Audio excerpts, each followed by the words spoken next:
Have you ever looked at a college's tuition and wondered how they really decide who gets in and, maybe more importantly, how they figure out how much you're actually going to pay? Well, today we're pulling back the curtain to expose the hidden strategies behind the very complex and often very secretive world of college financial aid. It really all starts with this one big question. You see that massive number on a college website, right? The sticker price? Well, for most families, that is not the real price. The real price is a number that's been carefully, and I mean carefully, calculated for one specific person, you. So let's break down exactly how they do it. To really understand the price, we first have to understand who's actually setting it.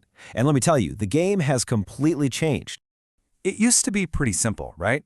The admissions office would say, "Congratulations, you're in," and then the financial aid office would try to figure out how to help you pay. They were often in totally separate buildings with completely separate goals. Well, that's not how it works anymore. Today, they've basically merged into one single, powerful division with one primary mission: to protect the college's bottom line. And there's a name for this new model: Strategic Enrollment Management, or SEM for short. And this isn't just about shuffling paperwork. It's a super sophisticated business strategy. Think of it as the college's mission control, using tons of data to decide who to admit and at what exact price point, all to maximize the university's revenue. So that leads us right to the heart of the whole strategy. Financial aid has made this huge shift from a simple question of your family's need to a really complex prediction of your family's willingness to pay. And this, right here, is probably the most important thing to get. That scholarship or grant you receive, it's not just a reward for having great grades. It's a discount. It's a precisely calculated price, backed by data, designed to be just attractive enough to get you to say yes, without the college giving away a single dollar more than it has to. And this is how they do it. This is a real example of an internal playbook that colleges use, called a financial aid leveraging matrix. Before they even get your application, they've built a grid just like this one, and it basically predetermines what your aid offer is going to be based on two main things: your academic profile and how much financial need they think you have. So let's decode this thing. Look at that top-tier student who has zero financial need. They're getting a huge merit scholarship. Why? Because the college is literally buying their high stats to help boost its spot in the U.S. news rankings. Now look at the students in the middle. They're the revenue generators. They often get less aid. And the full-pay students? Well, they're the economic engine for the whole operation, subsidizing the discounts that everyone else gets. Okay, but how do they figure out your financial need in the first place? Well, it turns out there isn't just one rulebook. There are actually two, and which one a college decides to use can change absolutely everything for you. On the left, you have the FAFSA. Most public universities use it. It totally ignores the equity you have in your primary home, and it also ignores most small business assets. But then, on the right, you have the CSS Profile, which about 250 of the more selective private colleges use. It counts pretty much everything. And in most cases, that even includes the income of a non-custodial parent if your parents are divorced. And the result of this is, it's just staggering.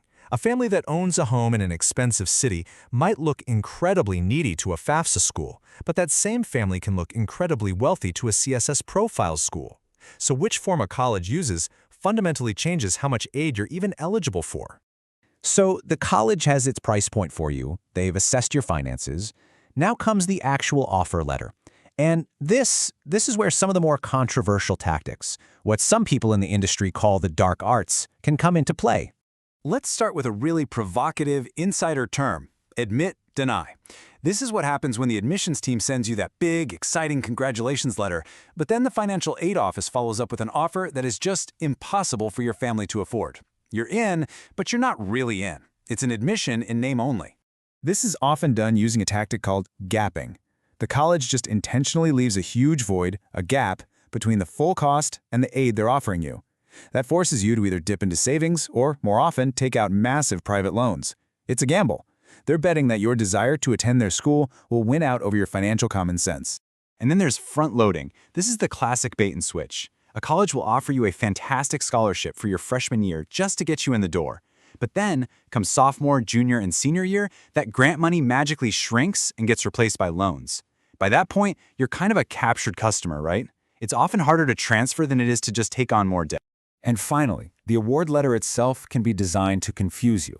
A lot of these letters mix grants, which are free money, and loans, which are not, all under one generic heading like awards, which makes debt look like a gift. Some will even sneak a Parent Plus loan in there to make it look like you have a zero balance, even though your parents have to separately apply for and get approved for that loan. The goal is simple: make a bad deal look like a good one. Okay, so with all this complexity and, let's be honest, confusion, how can you fight back? Well, thankfully, there is a secret weapon. What you need is the raw data, right? The information that colleges share with each other but don't always advertise to you. So where on earth do you find that? The answer is something called the Common Data Set, or CDS. It's a standardized public document that most colleges publish every year. You can usually find it with a quick Google search. This thing is the key. It's like the Rosetta Stone for understanding a college's actual financial aid policies without all the marketing fluff. You want to go straight to Section H. Look at line H2H. That tells you the percentage of students who had their full need met. If that number is low, you know the college practices gapping. Then compare line H2K, which is grant aid, to H2M, which is loans. This shows you if the aid they give is good money or bad money.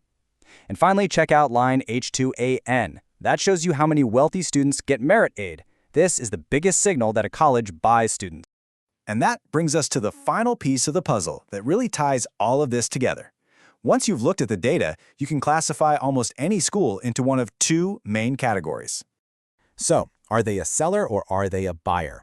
Sellers are the elite, super selective schools. Think Ivy League. They have way more applicants than they can possibly handle. Their product sells itself, so they don't offer merit discounts. They only focus on need-based aid. But buyers, that's most other private colleges. They're actively competing for students, so they use financial aid, especially merit scholarships, as a discount to fill their class and hit their revenue targets. Your power to negotiate is way, way higher with a buyer.